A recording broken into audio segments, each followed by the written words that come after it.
আগামীকাল বের হবে ভোটার লিস্টের চূড়ান্ত তালিকা। তবে কমিশন ভাগ করে দেবে ক্যাটাগরি। কিভাবে চিহ্নিত হবেন ভোটাররা, আপনার নাম আছে কি নেই, কিভাবে জানবেন? তো আজকে আমরা জানবো এই ভিডিওতে। তো খুব গুরুত্বপূর্ণ হতে চলেছে ভিডিওটি, দয়া করে মনোযোগ সহকারে দেখুন। সুপ্রিম কোর্টের নির্দেশ অনুযায়ী আগামী 28শে ফেব্রুয়ারি পশ্চিমবঙ্গের ভোটার তালিকা প্রকাশ করবে নির্বাচন কমিশন। তবে এটাই চূড়ান্ত তালিকা নয়, এরপর ধাপে ধাপে আরও তালিকা আসবে। কমিশন সূত্রে খবর, আপাতত 28 তারিখের তালিকায় সকলের নামই রাখা হবে। তবে কারা হবে যোগ্য, কাদের নাম এখনও যাচাই করা যায়নি, তা আলাদা করে চিহ্নিত করে দেওয়া হবে। তবে ভোটাররা তাদের নাম যাচাইয়ের অবস্থা জানতে পারবেন কিন্তু এই তালিকা থেকেই। এখনও অনেক ভোটারের তথ্যগত অসঙ্গতি নিয়ে সিদ্ধান্ত নিতে পারেনি কমিশন। সুপ্রিম কোর্ট এক্ষেত্রে রাজ্য সরকার এবং কমিশনের মধ্যে সমন্বয়ের অভাব নিয়ে অসন্তোষ প্রকাশ করেছে। তথ্যগত অসঙ্গতি বিচারের ভার দেওয়া হয়েছে কলকাতা হাইকোর্ট নিযুক্ত বিচার বিভাগীয় আধিকারিকদের উপর। আদালত জানিয়েছিল 28 তারিখের মধ্যে এসআইআরের কাজ কতদূর এগোবে এটা জানার জন্য।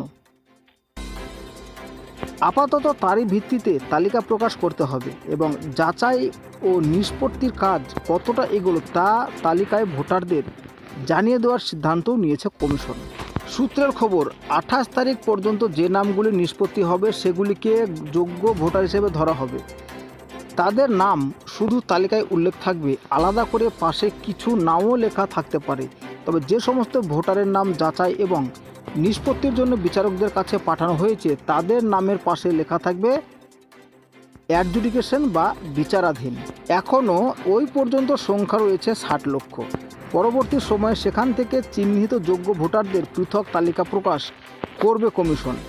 ওই নামগুলি চূড়ান্ত তালিকায় যোগ করে দেওয়া হবে। এবং কমিশন সূত্রে জানা যাচ্ছে, এসআইআরের ঘোষণার সময় পশ্চিমবঙ্গের 7,66,00,000 জন ভোটার ছিলেন। সেই তালিকা থেকে মৃত, অনুপস্থিত, নিখোঁজ মিলিয়ে 58 লক্ষের বেশি নাম বাদ যায়। তবে খসড়া তালিকায় ভোটারের সংখ্যা দাঁড়ায় 7,08,00,000। এই ভোটারদের সকলের নাম 28 তারিখের তালিকায় ক্যাটাগরি অনুযায়ী ভাগ করা থাকবে।